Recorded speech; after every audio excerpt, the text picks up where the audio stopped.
Hi, I'm Jasmine Blue, the filmmaker behind Big Time. Thank you so much for taking time out of your day to watch this very special film. Before you begin, I just want to lift up 3 quick things.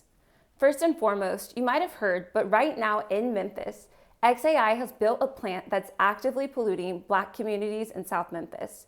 South Memphis is where my granddad spent most of his life. I encourage you to check out the Memphis Community Against Pollution online to learn more about what they're doing to raise awareness and fight back. Second, follow me on social media at RL Blue Media. I'll also include links and ways that you can support me as an artist. Last but not least, I hope that after you watch this film, you reflect on what it means to live your own big time life. Consider your community, your neighbors, and your own unique context and ways that you can live in service to others. Thank you so much for watching this film, and I hope you enjoy.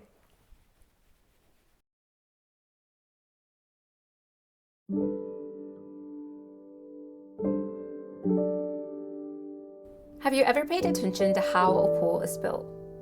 How the groundbreaking sets the stage for a lifetime of memories. How shotcrete comes to fill in the cracks and solidify the walls around it. How filling it with water fills it with life. I've never built a pool, but my grandfather has. Alongside my grandmother, they built a pool that welcomed hundreds of Black Memphians who learned how to swim. More importantly, however, they built a life.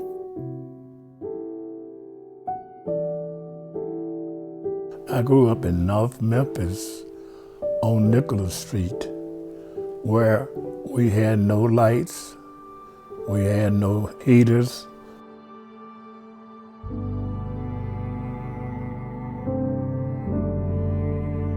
I had to cut wood so my mother could make a fire and get ready to cook breakfast or dinner on the iron stove. The people in the community all had a lot of pride in their property. They took care of it. There's no way we could get up and do not make up our bed. That's the first thing we had to do, is make up your bed and do what your parents tell you to do. But the one thing I said about my parents, they made sure that we went to church. They made sure that we went to school every day. Well, this is where we first got started, wasn't it? When Nickel Street was Nickel Street. It's the old house. Willie and Mary Ford. We were born in his house. They wouldn't let us in the hospital. Where were you born, Clarence? Here or in the house? I think I was born in the hospital. Well, I was born here. When the news was on there, they said, y'all be quiet. Yeah, right. God kept on talking. God got licks, boy. Yeah, right. If he said be quiet, you better be quiet. Be quiet, boy. When he said come here, you better come. That's right. Right, you don't drag. Mama just sweet she could be, though. But she's sweet. No, mama sweet she Mother could was real sweet. be. She would take up for us. Mm-hmm. You know, of course, she wouldn't. I tell her, don't tell Daddy, please don't. She said, I ain't gonna tell him. Yeah, mama was You know. good. Because I knew what he'll do. But it was all good. It's my other brother, his 4 was left. 2 girls and 2 boys. Well, I really didn't understand faith. I was going because my father made us go. But as I got older, I began to realize that faith was very, very important for all of us, because that's all Black people have to do.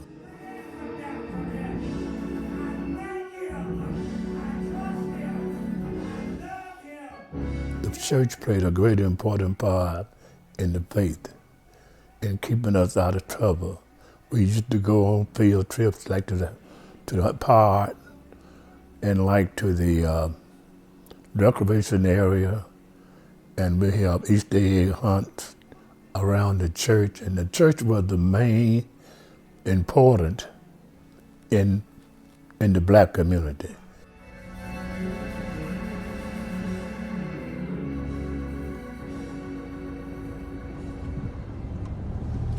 This is one of the old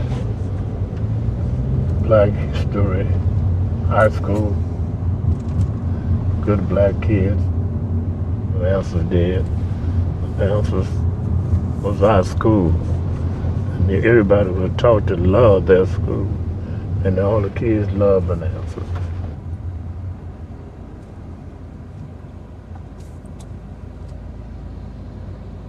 Oh, it was good.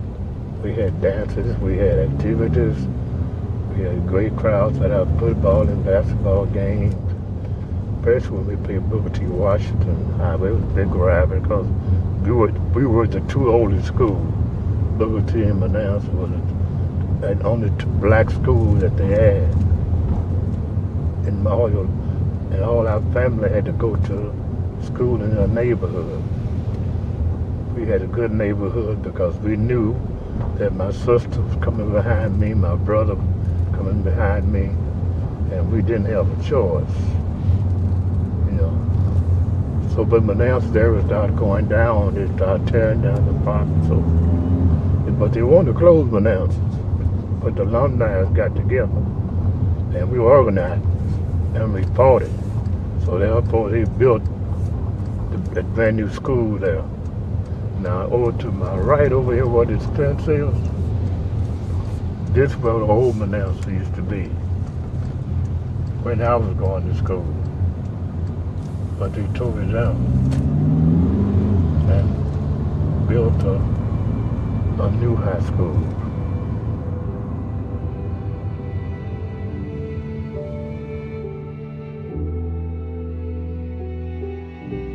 Some days I went to school hungry because my father couldn't afford to pay for my lunch. But I didn't give up and I didn't quit, and we want to be educated because our teachers at the school insisted that you can be anything you want to be. And they taught us to believe in ourselves, and that education is the best way to fight the white man. Yeah, I started playing basketball a little bit late because we didn't have a gym, Nathan.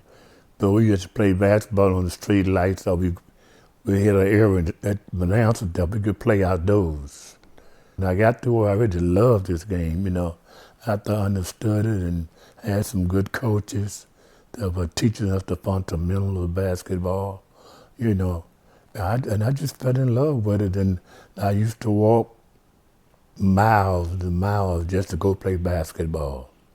A lot of my friends in my neighborhood, they didn't play basketball, but I went by myself because I was determined to get me a basketball scholarship. And I ended up at Rust because only school we can go to was black colleges. And most of your black college was church orientated. I got involved in it and I was determined to get a scholarship, which I did. I saw Coach Lawson, who was the basketball coach, over to Lemoyne on. And I asked him, do you need any more basketball players? He looked at me and said, how tall I was. And he said, yes, I'll give you a scholarship. I'll call you and get all the information, and I'll have you to come down here. So I came down, I tried out, and he gave us a scholarship. What I loved being at Rust College, because we had black pride. There you could enjoy yourself. You could be you, because everybody there was black. And most everybody came from a low environment. And at Rust College, let students come a lot of time when they didn't have the money. I had to pay a portion of my money, but sometimes my father didn't have it. But they didn't put us out. They let us stay. And that's why I really love Rust. I learned a lot from my teachers and from my students and from my classmates. That's one thing they taught us, faith. Believe in God, and then believe in yourself and go out there and shine. If you went to Russ during that era, The president was very active in civil rights. Therefore, the students knew that they could, participate just as well. And most of the students did. I can't speak for all of them, but most of the students were involved in sit-ins and marches and whatever was going on during that time. I was not at Russ during that time, but I knew that Dr. Macmillan and Dr. Smith were presidents at that particular time, and that was mostly who was involved in it at the beginning, was the Russ College students and the Russ College presidents, with the sit-ins and marches and COFO, SNCC, and all of those bodies that were involved in civil rights. I got involved in the voting rights. That's when the kids from the north, white kids, came down to Mississippi, and they lived in we live in an apartment, and they lived right next door to us. They would be really the workers to go out and round up the people and give them information on what they could do and how they could do it. Yeah, students were very active. But Russ College and a lot of the black churches participated. We could meet in the churches, and church members who were not teachers could take part in everything in all the activities, the marches, the boycotts, whatever was going on at that particular time. And we would go out to the black community trying to get people to go register to vote. But a lot of them wouldn't go because they lived on the plantation, and they felt that the white man would put them out. But one man went down and he registered to vote, and he was living on this plantation, and he made all the parents move out who ran out registered to vote. And they called it, then they had called Little Tent City, because they didn't have nowhere to live. And I will say this too, that one of our professors named Dr. Williams, he went down there and registered to vote, and he failed the test. He was a doctor now, and he failed the test. They tell you to interpret the Constitution. They made it hard. Well, they knew you could pass it, but not people who uneducated. And here's a third grade white man came in. He had no education. He passed the test. But this professor, William, he failed the test. So we knew all of this was to destroy us, because you can't vote, you don't have any words.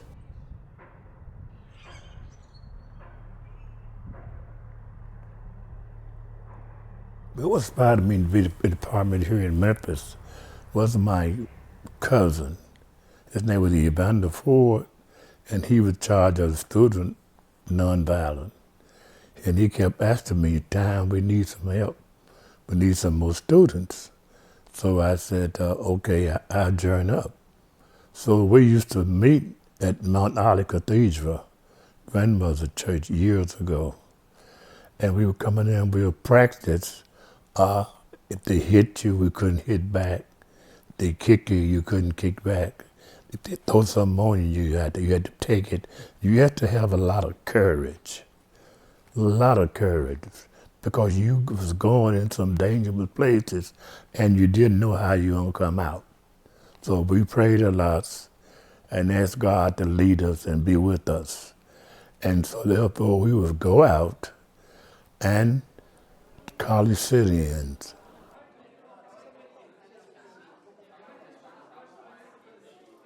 I sit in at Silver Walgreens. They had a lunch counter up front, but blacks couldn't eat there, and blacks was mopping the floor, and they didn't have any blacks in the clerk department, only white. So this white man came by and and asked her, why y'all bark on my place? We said, and how many blacks do you have? I got them cleaning the floor. Do you have any black clerks? And he said, no, that's why we out here. Then once I sat in lunch counter, well, we knew we were going to be arrested. We knew that. So they came in, and mind you asked us to leave, we wouldn't leave. And then the police, I'm going to call the police. Well, we knew the police was coming. So the police came, they took us to jail. And we stayed there about 3 or 4 hours, and now Maxine Smith was head of the NAACP. They came down and got us out. Then we went right back to the church again that same night. And the next day, we would go out. Some went to the library, some went to the movies, and some went to different places, because we already had it mapped out and already had planned who was going. And my father, when I got involved in the civil rights movement, didn't want me to do this, because he was afraid that something may happen. At the time they was killing black kids and putting them in jail, which I was arrested. And I began to understand why he was so mean and so strict, because on the job, the white man called him boy, and he had to say yes sir and no sir. And I just couldn't stand to hear him say that. I said, Daddy, why you say that? He said, well, son, I got a family. I got to work. And if you don't work, you wouldn't have nowhere to stay. So when he came home from the job, I was getting to understand as I got older that it really wasn't us. It's what he was facing on his job, going through some real rough time back then. I met Clara, my wife, which I didn't know she would be my wife at that time. I saw her playing basketball, and I was in college, so I kind of liked that little old girl, you know. She heard about me, and but it wasn't bad. It was good to me. He was determined. He was talk to my sister, youngest sister, and finally I decided I would say let him come to visit us. Anyway, so I finally had opportunity to visit her, and when I go down there, I had to leave at 9 o'clock. I couldn't play past 9. By me being from Memphis, I wasn't used to that. I used to go to the girl house and take 10 or 11 o'clock, you know, at the most. But Mr. and Mrs. Adams, they were really, really nice to me. And y'all have been married for 60 years now. What made that possible for you all? That's a long time, isn't it? Well, I tell you, time just flies. When you look up, you had 20 years. Next thing you know, you're at 25, and we never thought about giving up on each other. We always did things together, you know. After moving to Memphis, we decided we both were very much interested in helping out in any way we could, because he had participated in sit-ins and he had a hard time getting a job. I didn't have a record here. I participated in Mississippi, though, in the civil rights movement. But it was a different life. It was very different. I had an aunt who kept my 2 girls, and her daughter was my babysitter, and we would go and to the various churches, wherever there was a rally. We went to the last night, Dr. Martin Luther King Jr. We marched with I'm a Man.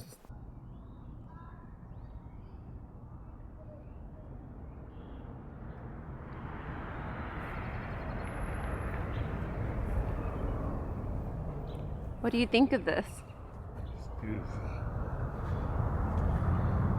And he made a comment that he didn't feel like coming, he was tired, and he didn't feel like coming down to the church that night. So Reverend Abernathy was his second leading man, he called Dr. King and said, Dr. King, you got to come down here. This church is jam-packed, you know. And once you hear Dr. King speak, he just motivates you. That's when he made his mountaintop speak, and we were sitting right down there, and we were so happy. And it was really raining that night, but we didn't care. We didn't care about the rain. We were there to hear this great, great man speak, and had no idea the next morning he was assassinated.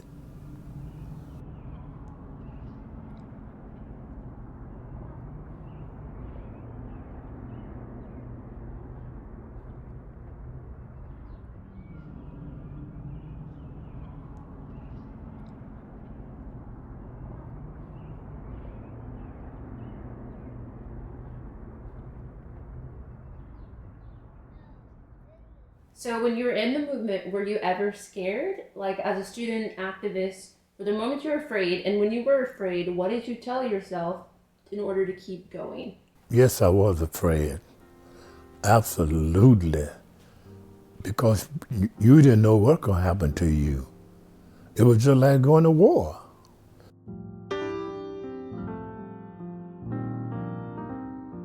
Only you had no ammunition. All you had was your body and soul. No, I was never afraid of being involved because every weekend and sometime on Tuesday we would go to meetings, you know. That at that particular time in the 60s, you know, it was all in or all out. And I told my parents the reason why I got involved in this, because one day, Mother and Daddy, I'm gonna have some children, and some more black kids are coming. And I don't want them to go through what we are going through. So that's why I'm doing what I'm doing. I'm not looking at it right now. I'm looking at the years to come.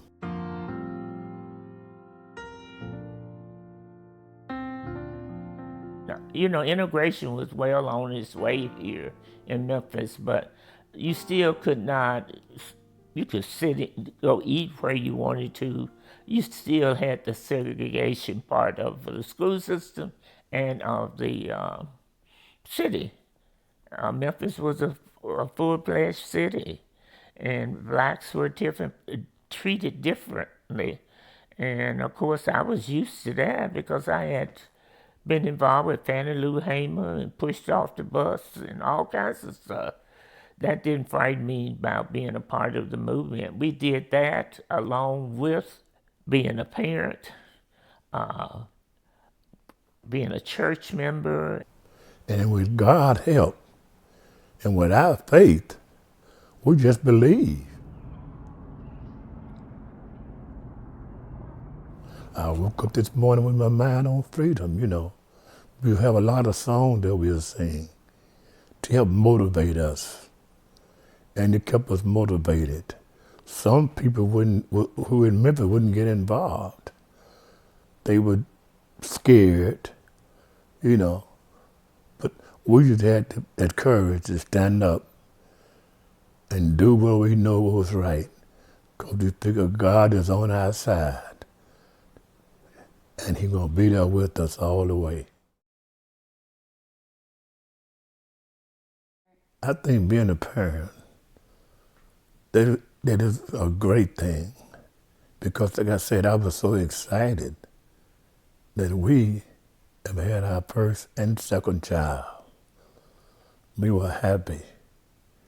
And we made sure that they travel and see the world. We took New York all over to Broadway plays.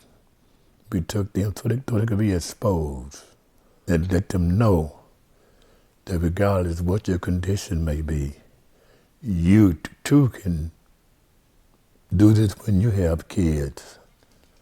Let them go out and see the world, and every year we would go somewhere. We get in our car and we'll go somewhere.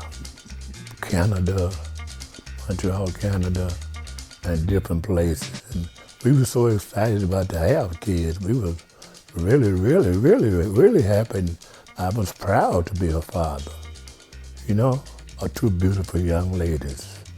We took them to see the Jackson 5 when they came to town, when they were little bitty boys. So I took a bunch of them to the Holiday Inn where they stayed. And when they got out the car, Sylvia and Trina and all of our little friends, they were at the hotel waiting on them. And they got a chance to see them and had a picture with Michael real young, and his brothers. They were really nice and really friendly to us, you know. And they went to the show, and they were so excited about seeing Michael Jackson and the Jackson 5.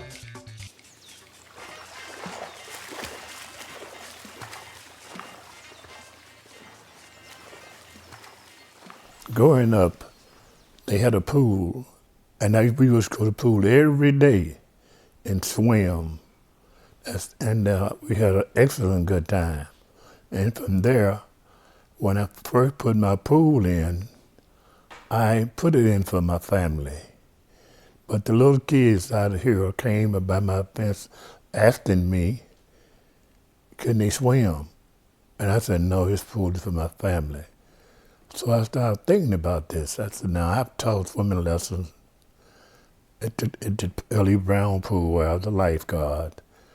And I know how to teach kids how to swim, so I told them, I said, look, I said, if your parents would okay you, and I charged them $10 for 2 weeks, and somebody that come in free if they didn't have it. So I just started teaching kids how to swim and the basic fundamentals, so the word got around that there's a man in Lakeview Garden teaching kids how to swim. Yeah, my connection with Coach Ford goes way back, probably when I was 8 or 9 years old, living in the Claiborne Homes, attending Ellie Brown Pool, where he was a lifeguard at. And he not only taught me how to swim, he taught my mom how to swim. We took swim lessons together from Coach Ford, and the rest is history. I can remember when I was just about 7 or 8 years old, living in public housing, and Coach was the head lifeguard at Ellie Brown swimming pool. And I would sit outside of that pool every day wanting to get in to swim, but didn't have the one dime that it cost to get in. And Coach would look at me and say, son, you want to come and swim? And I'd say, yes, sir. And he'd say, well, clean up all the paper around the swimming pool. And when he did that, he said, he'd look around to inspect my work. And he would let me in. I was so happy to be able to get into the swimming pool. Although Coach Ford had taught me how to swim, I was still very hesitant about just getting out there stroking by myself. And one of the rules in the pool is that if you couldn't swim, is that you had no business in the deep area. And so I would slide along the side of the pool and hold on to the bank and in the deep area. And be my luck that Coach Ford was on lifeguard duty that day, and he saw me. He says, hey, you know you're not supposed to be down here. I says, yeah. He says, well, tell you what, since you're down here, you got to swim across to the other side. And I'm going, all the way to the other side? He says, yeah, you're down here. He said, you can do it. He said, evidently you can do it. You're down here. So it's not like I had a lot of choices. It's not like I was going to tell Coach Ford, well, I called him big time at that time, that I wasn't going to swim to the other side. So I ventured, and I got to the other side. And when I finished, he says, you know what? He says, see, you can do it. He said, and you can do anything that you want to do. And that kind of stuck with me in life. I grew up in Lakeview Gardens and on the same street, and so they've known me since I was born. Some of the most fond memories of the Fords are the swimming lessons. And Coach Ford would get so excited about you learning to swim, about you going from just being able to float and being afraid of the water. And people from miles around coming to my swimming lessons because I would feel good helping somebody, helping those kids. Dad taught various kids in this community in Lakeview Gardens and a lot of other places because the word had gotten around that he taught swimming lessons. And He was very, he took his job seriously. He was loving to the children as he brought, the swimming. He taught them kick, kick, kick. Kick, kick, kick, kick, kick. Pour that water and kick. So everybody says that even to this day. Then I had an adult class, nothing but women. And they came in the evening, but they come with the students, with the kids.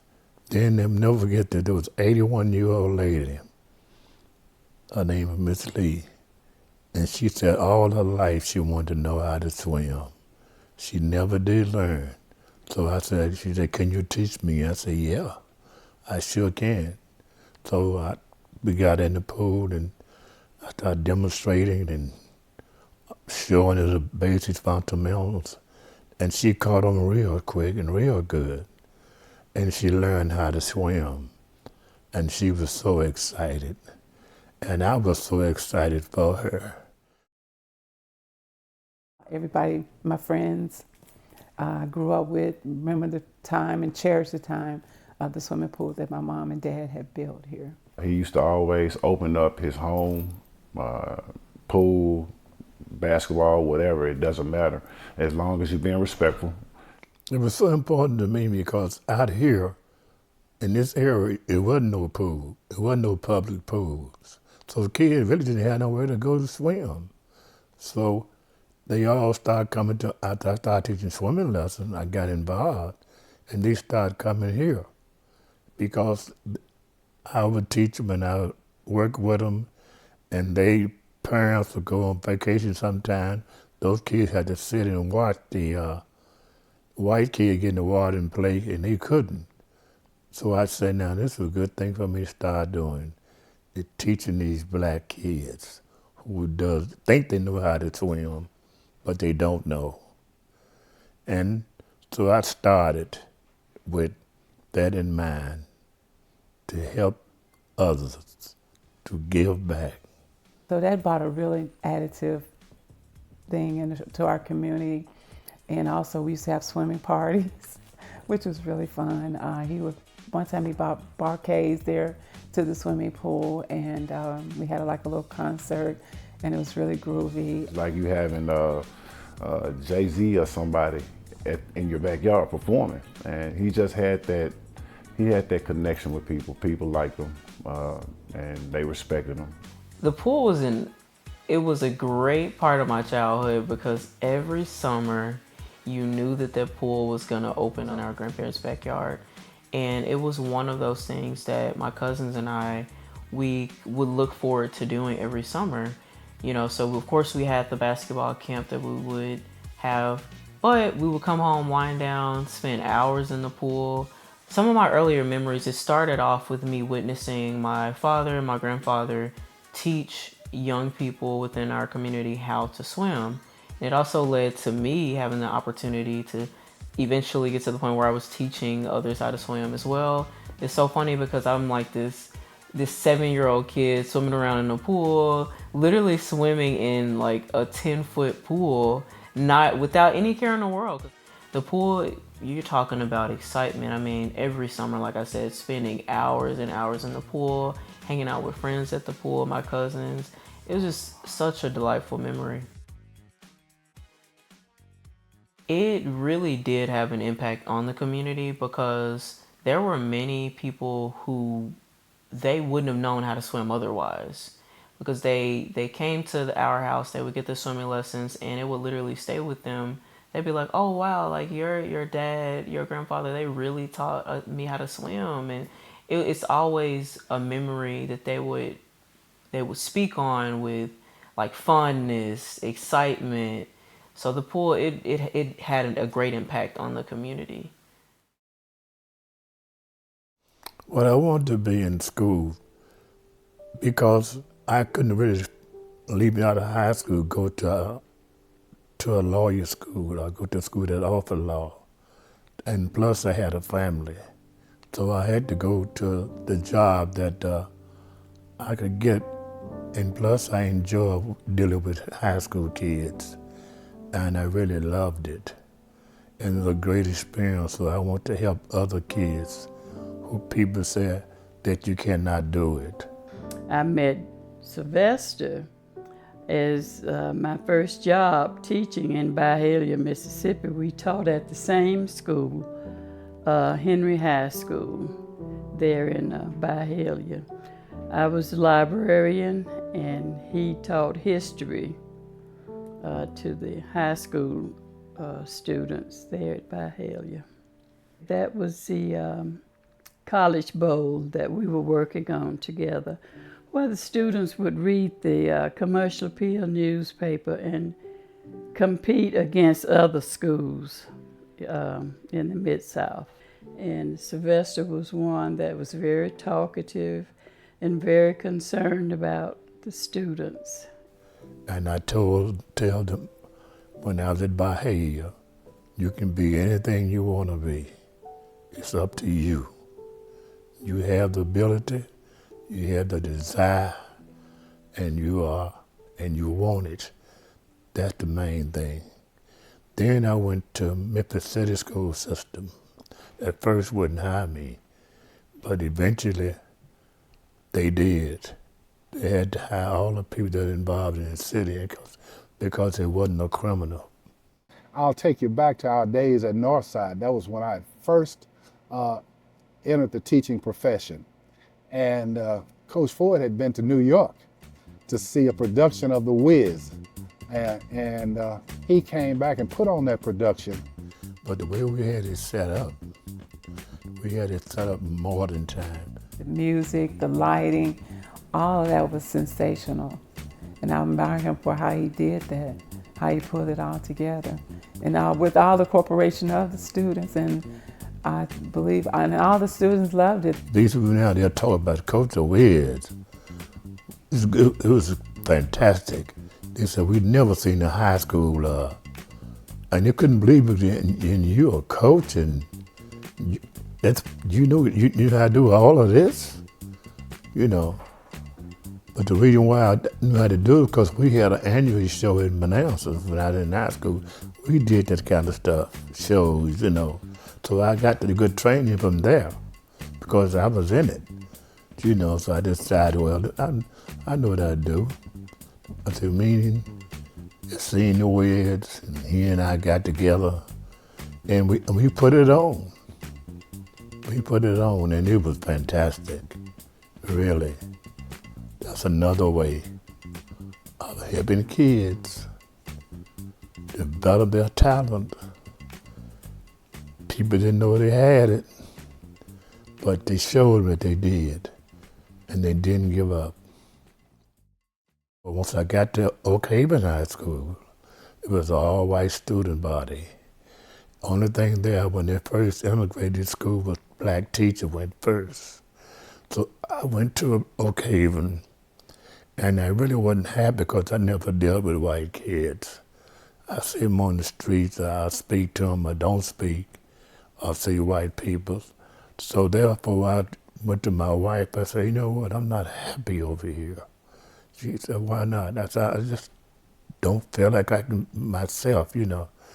And she insisted me and motivated me to go and be yourself. Do what you like doing. So I went over there and I changed completely, and then the kids started gathering around me. They all started liking Coach Ford, and they all respected me, even the basketball team. I didn't have that much talent, but I had some kids that wanted to work hard and wanted to play. When I was at Tech High School, I had a team that wasn't doing good. So by Tech being open enrollment, kids from anywhere could come. So I started coaching there, and kids from all across the city came, and I was getting beaten. Like I couldn't beat the big boys, you know, like Melrose and Washington, Hamilton, they were the big boys. I got frustrated, and I wanted to give up coaching. I said, maybe coaching is not for me. So my wife, Clara, she encouraged me to motivate, to have faith, and keep on. it's not your time yet. But when your time comes, you'll know it. Of course, so many times he would come home after a game, lose, he would just lose it, and he would talk about it.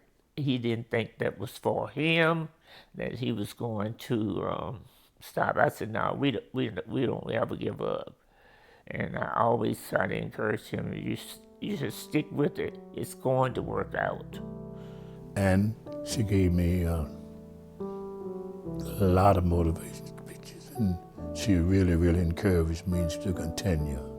So I decided and I prayed about it, and I had faith in God, and I figured He would lead me. So when I left Tech, when they closed it down, then I went to Fairleigh. As a student in Coach Ford's class, he taught us that hard work was very important. He made sure that we completed all our work in a timely manner. He would often tell us about his history and his personal history of how he marched in the civil rights movement and how he was arrested even in the civil rights movement and how active he was in his community. And even to this day, I tell my kids about that. And, you know, I always thought it was neat that my teacher played such a huge role in that community and in that movement. My daughter, Christy, was in his U.S. history class, and he really taught with a passion as a school teacher and educator, and he also had that same passion on the basketball court. If you were in our era when we were coming to Fairleigh, you go to a Fairleigh game and you would never want to go because there wasn't any winning. I mean, it wasn't even close to wins. They were pretty bad. But Coach Ford, you know, when he came, it almost seemed like he just brought a big spotlight with him.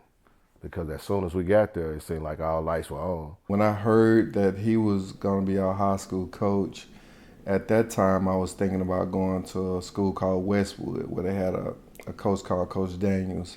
So when I found out Coach Ford was at Fairleigh, I stayed. When he got there, we got there.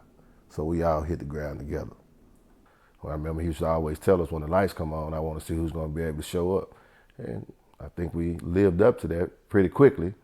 We weren't bad my sophomore year, but my junior year, we really exploded extremely quick. I came to Fairleigh. I had to teach my philosophy because many kids from junior high came in and they just doing some of everything. And they thought they was some pros. I said, look, you are not Magic Johnson. I said, you are you. So I had to teach them my philosophy, how to play the game. Coach Ford instilled a great deal of discipline in me and my teammates. You know, taught us how to run offense. We was just really used to taking shots that were just terrible shot selection process, let's say the least. So he taught us how to be disciplined and taught us to look for better shots, taught us about shot selection, which we didn't know anything about. We could play, but we just didn't understand what shot selection really meant. Oh, it was fun. For me, it was a lot of discipline because I thought I was every young man gonna think he's the best player around. So I thought I was the best up and coming player that Memphis had at the time. So the thing that I got from Coach was discipline. He was the kind of coach that when he said run a play, you can't get outside of that. Even if you go one-on-one, you're wide open. No. When he said run the play, you had to run the play or you was going to sit on the bench. One of the first things that I learned is that you have to keep up with the opposing team's foul trouble, who's in foul trouble, which guys on the team, poor free throw shooting, and how many timeouts. You got to always know how many fouls you got, and you got to know the clock. That's one of the first things about basketball that you learned, and I picked that up from Coach. You know, Coach Ford instilled a lot of confidence in us. And, you know, the one thing he really gave us was on the defensive side of the ball. We were not allowing people to score. Everybody wants to score points, but nobody wanted to defend. We were one of the top defensive teams in the state back-to-back seasons. So I think that was one thing that Coach Ford really helped us with. It was some top teams in the city that wasn't scoring when they played us. So everybody knew it. Like when you play Fairleigh, they're gonna play great defense. You got to be structured to beat them. Nobody could get that structure to beat us. He wanted to be the best coach, and of course we didn't have a whole lot of money, and it took a lot of money for him to have a good team, because you had to get camps, and all of this was a part of it, and that was extra money. And I always encouraged him. It wasn't about just our family, for the betterment of the students that we were involved with. Coach was practicing, and he was focusing on fundamentals. He was focusing on accountability. He was focusing on them being a team, and that helped to shape my philosophy that it's not about me, the coach. It's not about one player. It's about the whole team working together for the success of the team. He tuned it. Let's say that he tuned it up as soon as we hit the floor when we first got there. Because there was some games we could have lost to sophomores, but we didn't. We won I want to say we won 18, 19 games our sophomore year, which we could have won more. But there were some good teams in the city at the time. But nobody expected us to do what we did from the sophomore to our junior year. So I think all of that came from Coach Ford. On us every day, on us every day. Wasn't gonna let us make the same mistake over and over again. And that was only his second year? Second year. His second year is we went to state his second year at Fairleigh. When we're talking about basketball philosophy, Coach Ford's favorite offense was the flex offense. And what that flex offense required was patience. And our players would move the ball inside and outside until they got a good shot, the best shot, a high percentage shot. And again, he believed in it. That was his philosophy. He was very successful with it for many, many, many years. And of course, he had to tweak it over time because people adjust to your philosophy. How I brought it to Memphis is a white coach when I worked in one of the camps. He told me I got a good offense, man. So he told me about the flex. He showed me how to run. So I came back here to Memphis at Fairleigh, and I drill my kids, make them stop and do it over until you get it right. So they finally bought into it. It took them I practiced it.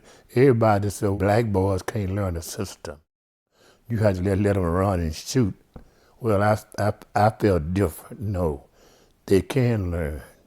But you have to drill them and teach them every day, show them what they're doing wrong and what they're doing right. Compliment them when they do it right.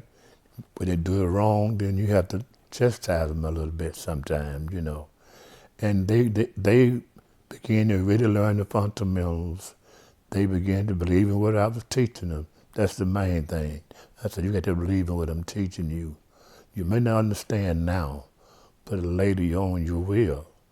So for us with Coach Ford, when he threw the flex in, we literally didn't touch a ball for the first 3 weeks of basketball. We just ran the plays, but with no ball. But that helped us during state time because the flex was our bread and butter. They got mad, they got upset sometimes because I was teaching them how to play on the collegiate level.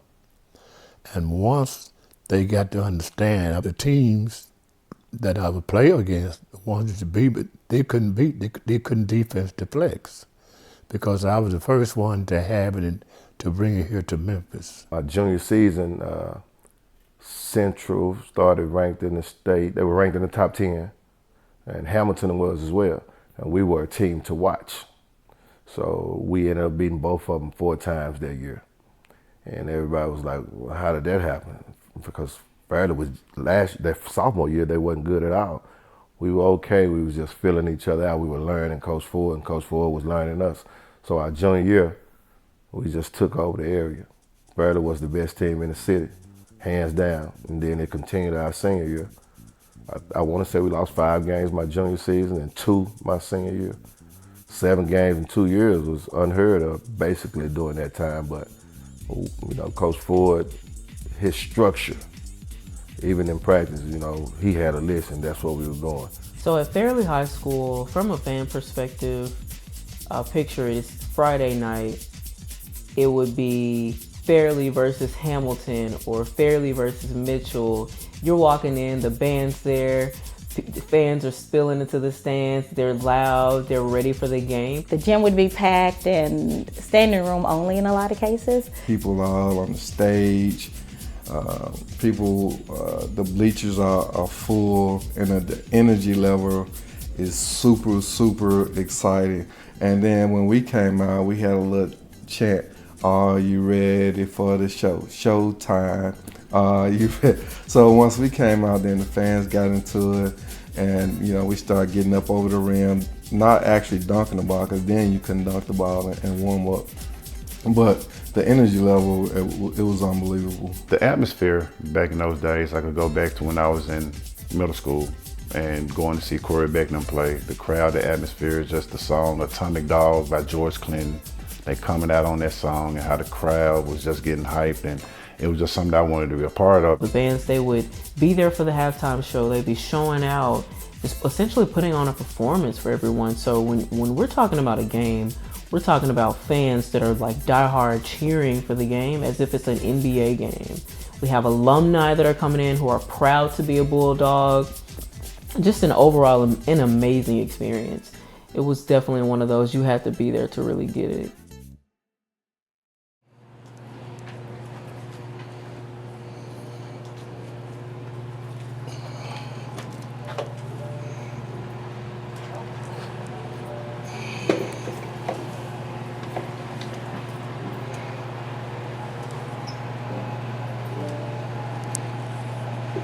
What are you thinking?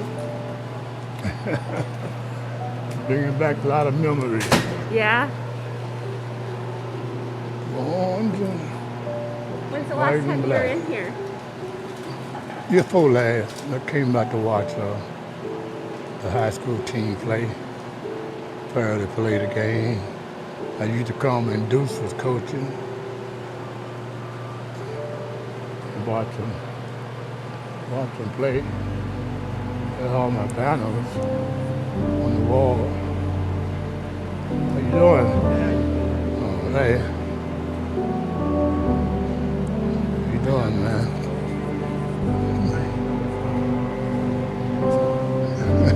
How you doing, Coach? Thank you, man. Yes, sir. No problem. Good to see you. Can we get a picture, Coach? Sure. Okay.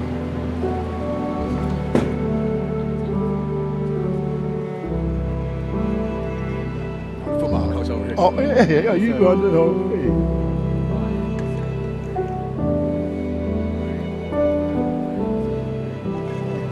Thank you, Coach. This is the coach, yeah. Yes, sir. Hey. Thank you, sir. Good Anything luck, you man. need, I got you, Coach. Thank you. Yes, sir. Yes, sir. Appreciate that. I love you.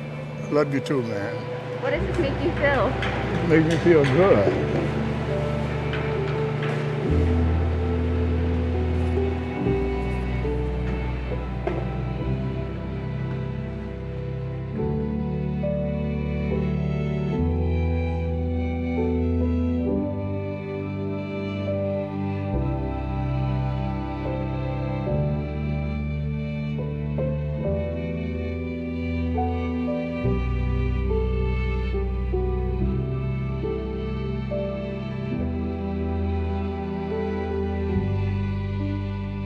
It's no secret in Memphis that big time Coach Ford was a great coach in the city of Memphis. He has all kinds of accolades, Coach of the Year awards, championships, he led camps, and but more importantly, he was a big morale booster for the school.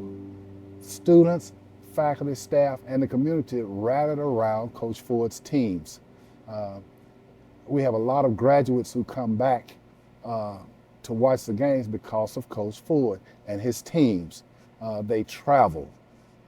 In fact, my son had an opportunity to go to Hawaii with the team because of Coach Ford. His teams travel all over the country so that young students in South Memphis could experience and be exposed to something different. And that was outstanding. You can't hide that Fairleigh pride. I remember going to the state basketball tournament when we got those three young men, Beck, Martin, and Stewart, who went on to be on the national championship team with the University of Arkansas and Enola Richardson. During that time, during Coach Ford's time when I was there with them, we had a great football team, championship football team. We had a great basketball program. The track program was outstanding with Coach John Ewan. Our baseball team under the direction of James McNeil. We assisted one another. My assistant coach at that time was Willie Anderson, who done a great job with me. And at the same time, Ike White was the athletic director.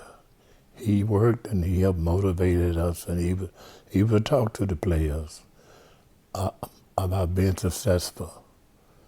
And Mr. Jackson also, at that time, he was a high school coach at Northside. So we played him. He beat me once when my boy was in the ninth. But after then, we beat him every time. But he was a good coach and a good ball player. So once he became the principal, we always sit down and talk basketball. And he gave me some good ideas, because you don't be successful by yourself.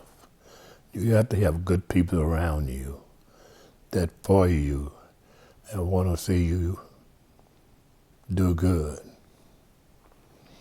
So we all work together, and that's something that Coach Ford and Coach Brewer, they all did, because they would also go to the NCAA tournament every year. Those coaches who were close friends, and that also helped instill a sense of belonging and a sense of striving to be the best. Because back then, the teams were very athletic. It wasn't just one team was dominating the league. No, there were multiple powerhouses back then. While my grandfather was the all-time winningest coach at one point in Shelby County, there were many other coaches who ultimately helped him get to that point. Coach Ford always told us, once a dog, always a dog. That's right. See you later. See, I'm an old dog now. You're a young dog. Thank you. My years at Fairleigh were some of the best years of my life. Fairleigh helped me develop into who I am today and shape me who I am today, because we had so much pride in our school. Back then the basketball team was good, the football team was good, our track team was good, and we had academics. And you grew to love your classmates, your faculty cared about you and who you were then and what you would become. And so even today, I carry that with me. I'm a proud Fairleigh alum, and anywhere I go, tell people, hey, I graduated from Fairleigh, and with a smile on my face, because Fairleigh is a big part of my life.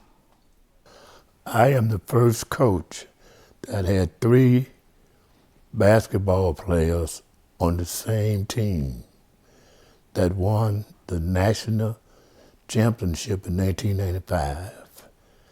Then they were the one that got Fairleigh into the limelight.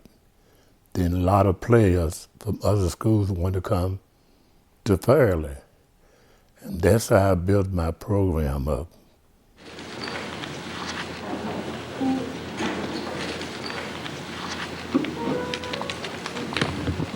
Good evening, Bulldog fans, and those of you that are familiar with Coach Ford.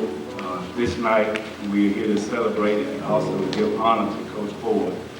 My dad made the pride of Fairleigh because he brought winning to the community, to the school. He always made everybody feel, from the faculty to the students to the parents to the relatives, if it's your cousin, auntie, whoever, that you're a part of the program. And I think they recognized that and they loved that and they supported it 100%.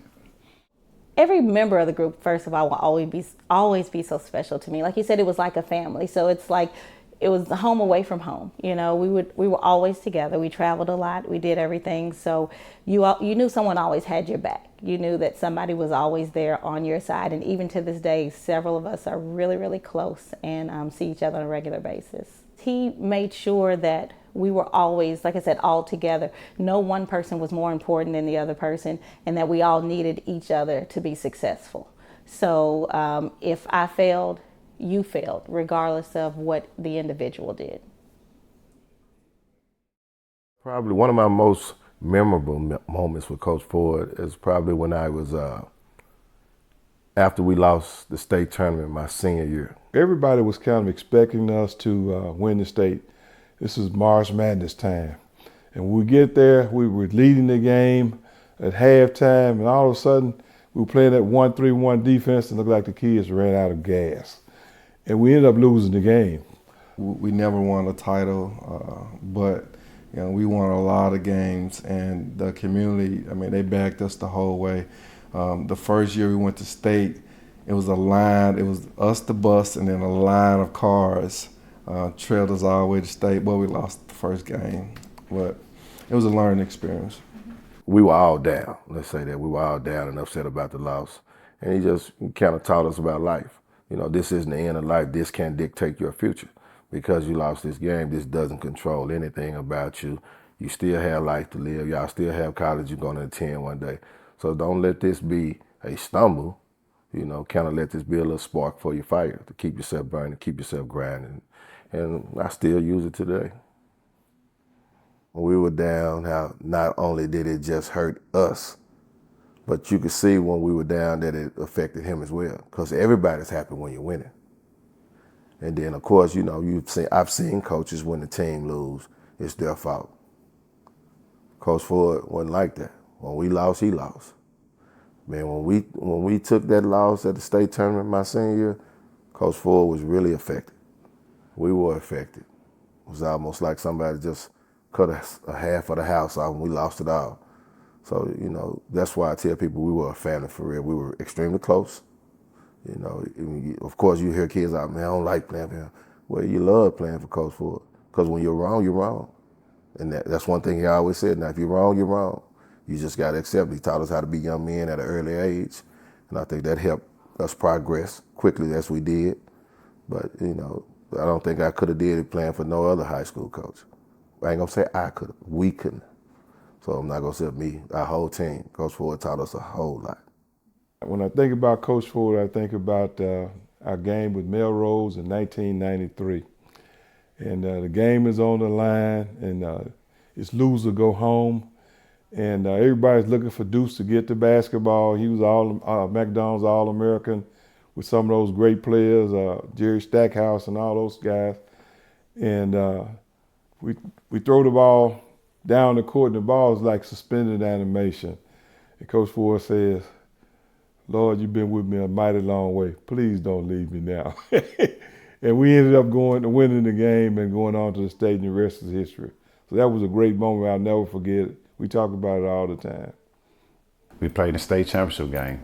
I didn't have a good game. I fouled out, It was emotional and everything, but just knowing that I told him, and I'll never forget it, my 9th grade year, and Corey Beck and James Richardson, they went to the state. They didn't win. They was like the favorites. And I told them, I'm like, man, I'm going to win you a state. And it happened my senior year. And I just remember, man, we gave each other a big hug. Yeah, I was crying, a crybaby. But that's one of the best memories. The team on the wall set the record. We traveled all over the world. We went to Hawaii, New York, San Diego, Miami, and Detroit. We went to a lot of trips that were sponsored by other people, other sports writers, because we had such a good team. The team here only lost one game, and that was in the national tournament. But nobody in Tennessee beat us. Nobody in Tennessee? Nobody. We were 30-0, 36, I'm sorry. But we lost one game out of town, which made us 37-1. So this is one of my better teams. That's one of the best memories that, I could help along with the teammates that I had to deliver that championship for him, because he's been trying for so long and he was so close and it seemed like it slipped out of his hands. So once we won that state in '93, that was very emotional for me, because I know how much that meant to him.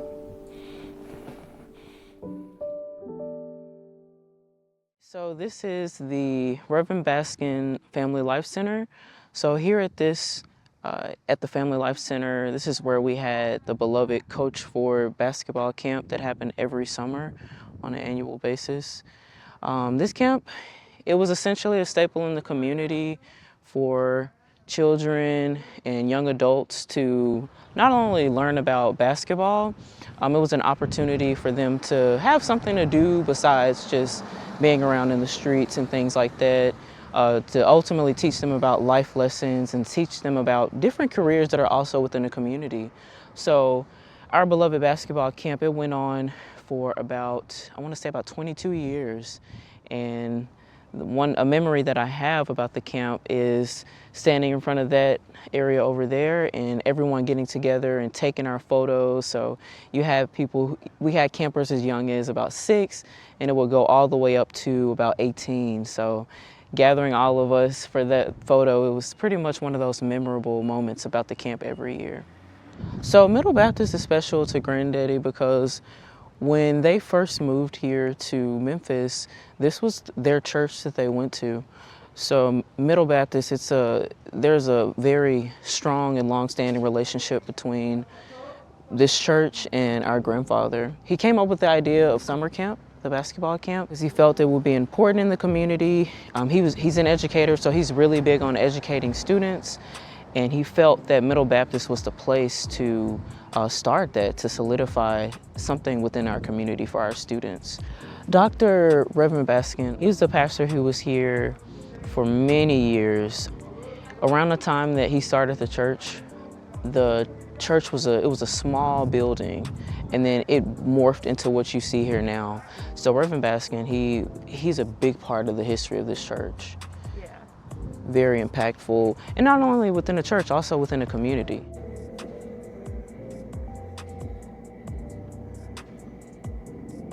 Here's the place where all the action took place. So as you can see, we have multiple rims or basketball rims in here. So each of those basketball rims, we would have an age section that will be on each rim. So for instance, you would have the 6 to 8-year-olds on one rim, and you have the 9 to 11-year-olds on one rim, and so on. So basketball camp, like I said, it was about teaching students the fundamentals of basketball, but also showing the parallel between the discipline that you get from playing a sport, the dedication, the commitment. It really translated into, it's not just about basketball, but this also can apply to life skills as well. We also had lawyers who would come speak with us. We had prosecutors. We had journalists come speak with us, and they would just talk with us about the importance of having a dream and really just looking further in life than just what's right in front of you. So this is a photo collage that the church put together just to commemorate moments within the camp. Just a picture that I like to highlight. So my grandfather, he wouldn't have been able to do this so many years without a team. And throughout the years, we had ladies who were also members of Middle Baptist who would essentially help him care for all of our campers that we had. These ladies, they were just so nice to all of us, the campers. They were so nice to him. And they were just willing to jump on board. It really just shows how much people loved and recognized the type of person that our grandfather was. They knew the cause that he was dedicated to, and they were happy to attach their names to this camp and do whatever they could for him as well. So it wasn't just him. He also had the help as well. Something that stuck with me was just like the teamwork of it all, like the teamwork and the challenge part. So we would have our drills, but camp would also be about competition. So when I would play, most of the time I would be the only girl amongst a group of guys. And so as a young girl, I'm having to muster up that courage to, rise to the occasion. Like some of these guys, they were ready to show me that they had handles too. And as a girl, of course you're gonna be singled out sometimes like that. And I had to learn how to rise to that challenge. So the challenge of, going up against other teams, It just taught me how to rise to the occasion whenever you have a challenge. It really speaks to him showing us that in order for you to be an educator or really just any profession within a community, if you're gonna do it, you really need to be all in. As an educator, in my household, I saw that it wasn't just about teaching, it was also about really embracing kids, showing them that you really care about them. So when you have people like my grandfather, our grandmother as well, who come in and show you like, hey, no, I actually do love you. You matter.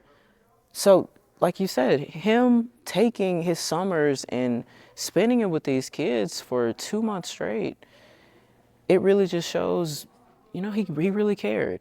And it ultimately taught me, once I go on to be a professional pilot and I'm flying for a major airline, I'm gonna come back to the community and do the same exact thing. Because if it wasn't for people like him, then we wouldn't have that courage, that strength to go on and achieve our dreams. So it's very important.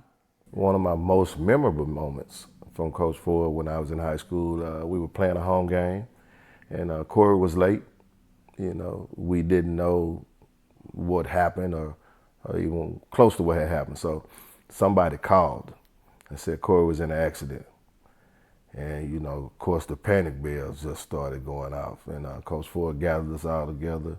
We prayed, talked about getting through it because no one knew how bad or no one knew the severity of the accident at all. But somebody told us it was a pretty bad accident. But then when Corey showed up, it was like somebody just pulled a brick off our house, a huge boulder off the house. So with Coach Ford just keeping us tight when in that moment, Corey being the leader of our team, everybody could have broke down at that time. But Coach Ford wasn't allowing that to happen. He kept us just really in tune, to say the least. And then when Corey showed up, we even prayed again because it could have been showing up, with a bad story behind it. But he was okay. He even played that night, and it was just the power of prayer because nobody had a clue what happened. But, Coach Ford kept us all together and kept us from all just completely breaking down. I think his impact was just being a strong black man that wanted to impact a lot of kids, not only the basketball players, but there's a lot of students that leaned on Coach. And at that time, for me, it was important because the only role model that I had was my grandfather and my father, and they were two self-employed businessmen, so I learned from them. Outside of that, it was Coach Ford. Well, one of the most important things when I was young, a lot of us, there were some that had father figures at home. There were a great majority of us that didn't. So Coach Ford was not just that coach, he was that father figure that was away from home and at school, and we have problems. If I'm at home, I got a problem, I call Coach Ford. Like, Coach, there's no way I can get to school tomorrow, I got to catch the bus. Well, you be right here, I'll pick you up in the morning. Coach Ford would leave and come and get me sometimes and bring me to school. You don't see coaches doing no things like that, So he really showed us that it's not just basketball. Because if we stop playing basketball today, we still got to be able to function in societies. So, that sits with me as well today. It was one of the greatest times in my life, getting at the TSSAA Hall of Fame banquet takes place every spring. And Mr. Durham went in as an administrator. Coach Ford went in as a coach. We took a lot of pictures. Our families were there. I went in 2019, and I can't wait until Clint Jackson is nominated to go in that Hall of Fame. 2017, I was inducted to the TSSAA Hall of Fame. It was fantastic. I felt so proud for where I started from to where I end up at. And it's because of hard work and also around good people.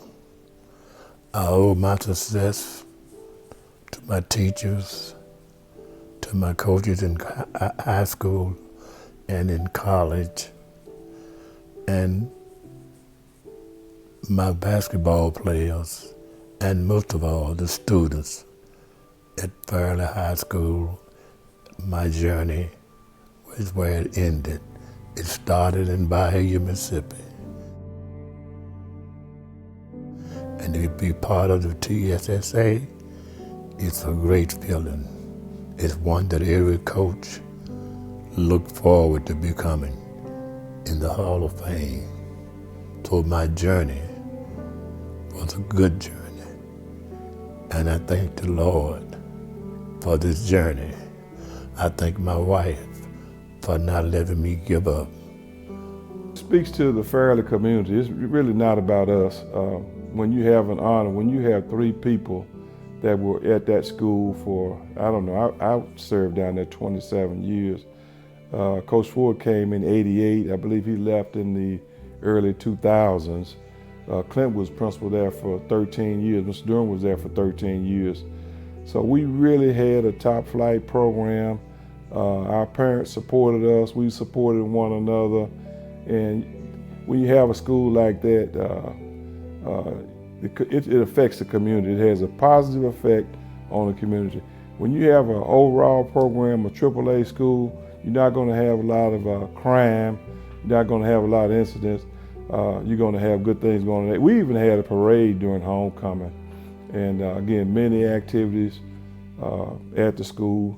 We would have showdowns with our band and our majorettes, and even with our choir. We would have something. Reverend Matthews would have a gospel explosion, and we would sell tickets. It was a great fundraiser, but again, we believed in physical, mental, and spiritual development for our athletes, and that has been a carryover to this day.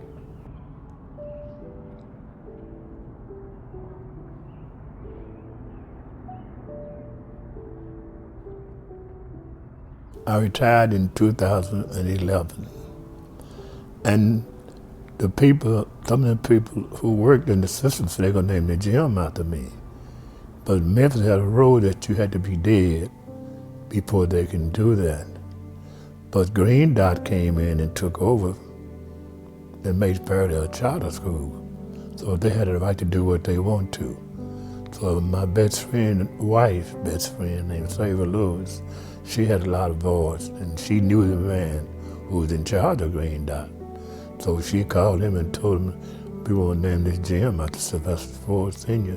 He said, sure, we'd be glad to. And therefore he came, he paid all the expenses, and they named the gym after me. And I was so excited, so happy, because I had a chance to see it. When you die, you can't see it. But when you are living, you can see it.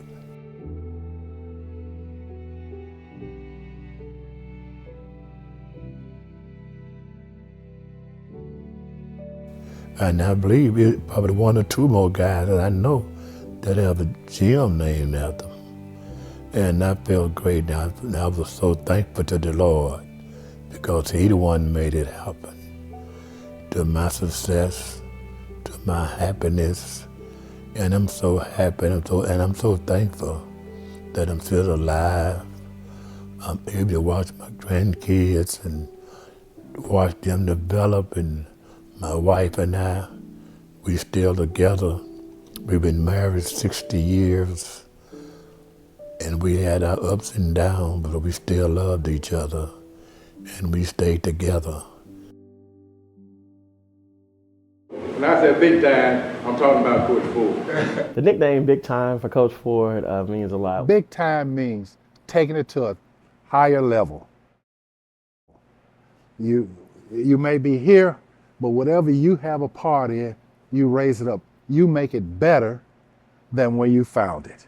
But he took this program, as he did his Tech High School program, he took it to another level, to be one that everybody respected, everybody admired, and that's what big time means to me. We all looked up to him.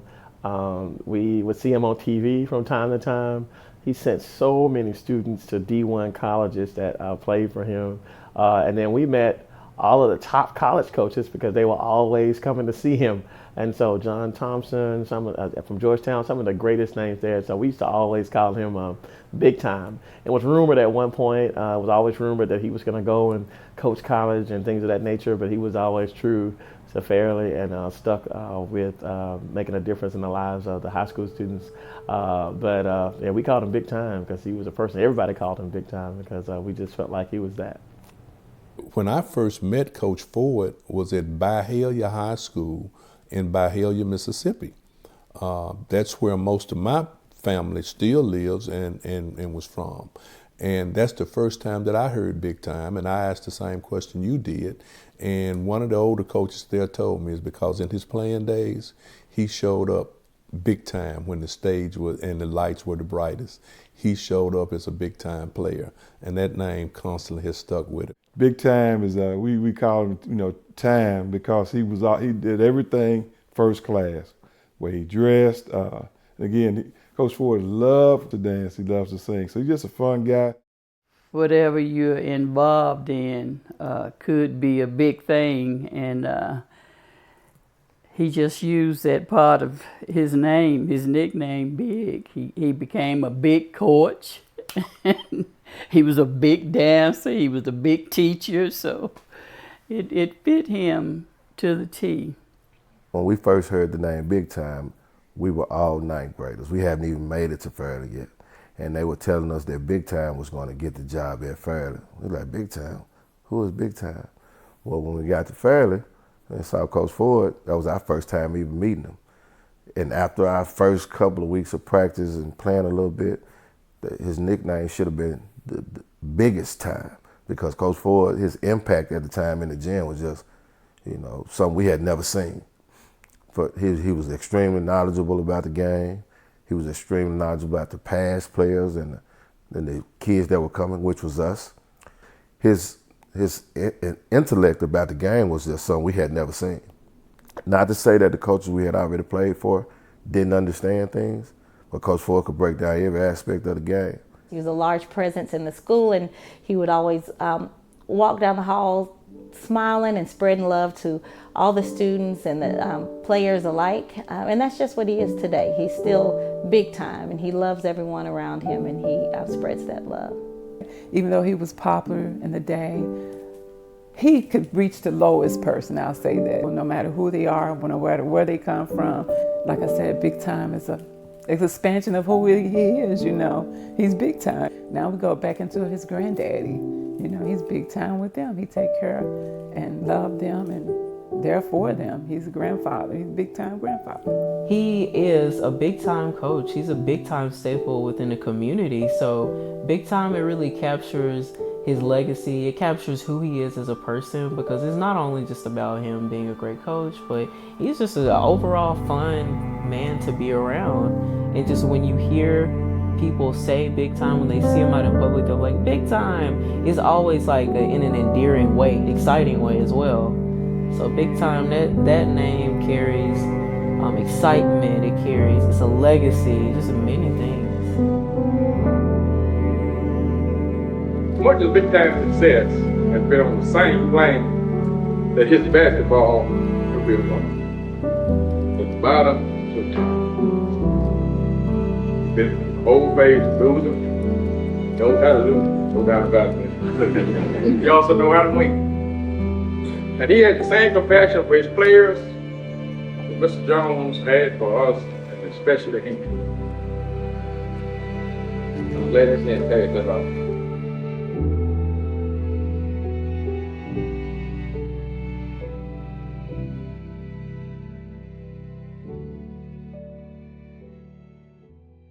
Is there anything else that you haven't said that you want to say? Oh yeah, and I got my talent from my mother, not my dad. I just got his height. That's it.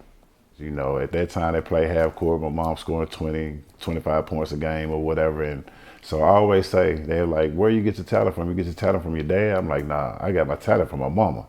I just got the height from my dad. So the reason why I was playing and the accolades that I got is all because of my mom. So yeah, I just wanted to say that. Yeah. And she was, as like my father, they just go hand in hand together. They had that same goal in mind to work with children and to make them better people, dedicated people, and instill their values into them. They both were dedicated to that. So Ms. Ford has had a major impact on Kirby High School. She was the first librarian in the history of Kirby in 1980. And it was difficult initially because it was said that she was definitely breaking down some race barriers at the time. She had been an itinerant librarian serving at various schools, and I believe the principal at the time was concerned that she may or may not be able to relate to the students. At the time, Kirby was predominantly white. But Ms. Ford came in, and she had so many firsts in the library. I moved to Kirby High School.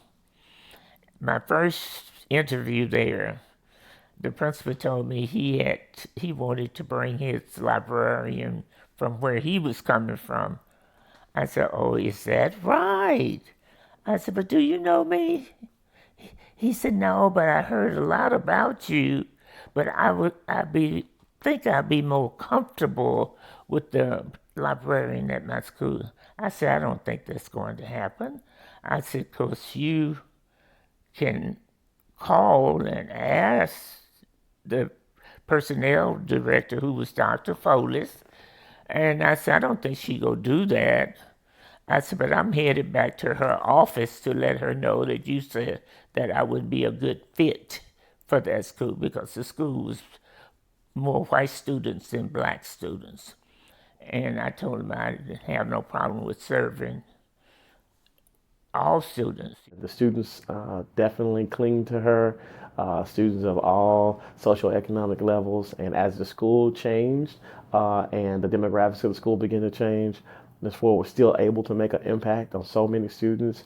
So I just felt like it was only fitting, with all of the phenomenal things that she had done with the library and all of the ways that she had touched so many students' lives, that it would be fitting to name the library after her. And so it was something that I really wanted to do during my tenure as principal.